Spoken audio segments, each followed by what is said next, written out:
ranking my entire 1 million lineup. All of them.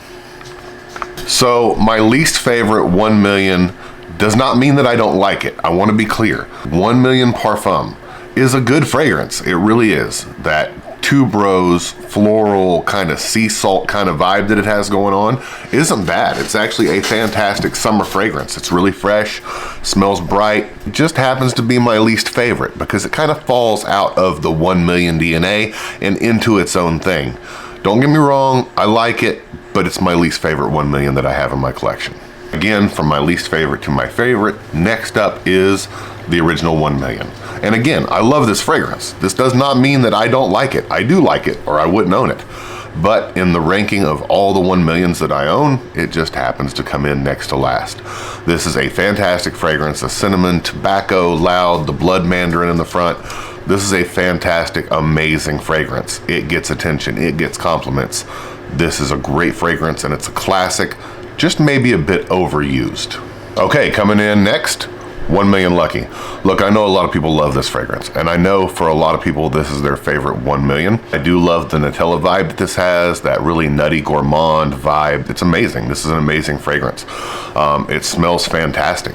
I absolutely love it. It is a great smell and a great profile. The longevity on it's actually pretty good as well. It just happens to fall in line for me in the middle because of the next couple you're going to see. Okay, the next couple really, I literally had to stop and smell them both and make a decision kind of on the spot while making this video. So coming in next, and this is getting into my top 3, is 1 million Intense. So this takes the original 1 million DNA, it adds some rose to it and a little bit of saffron and just amplifies it. Literally just amplifies it. So you get the tobacco, the cinnamon, that kind of honey vibe with some rose notes and a little bit of saffron in there, and it makes 1 million that much better. This is an amazing take on the 1 million DNA and one of the best flankers of the whole lineup. And I also want to say that I feel very lucky to own a bottle of this because it is discontinued. So now finally getting into my top 2. Coming in at number 2, 1 million Elixir. I mean, let's be honest, this is an amazing fragrance. This is one of the best flankers in the 1 million line. This is a top fragrance. This is so good. The apple notes on top with the darker notes of cinnamon in the background. Man, this is just an amazing fragrance. 1 million Elixir stands out. This is a beast mode projection fragrance. It literally will last you all day long. 1 million Elixir is definitely number 2 for me on this list. Number one is special to me. It was one of the first fragrances that I owned when I started collecting fragrances.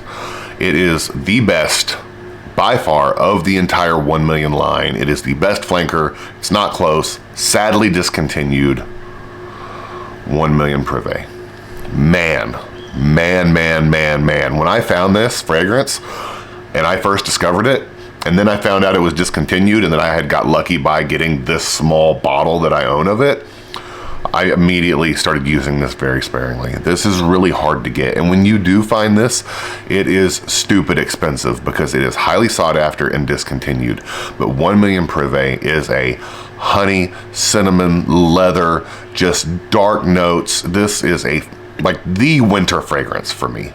This is the winter fragrance for me. This fragrance smells so good. It projects so much. The longevity is fantastic. Just the blend of fragrances that you get in this bottle with this juice is amazing. 1 million Privé, the best 1 million flanker in my opinion, the best in the 1 million lineup, and it's not close.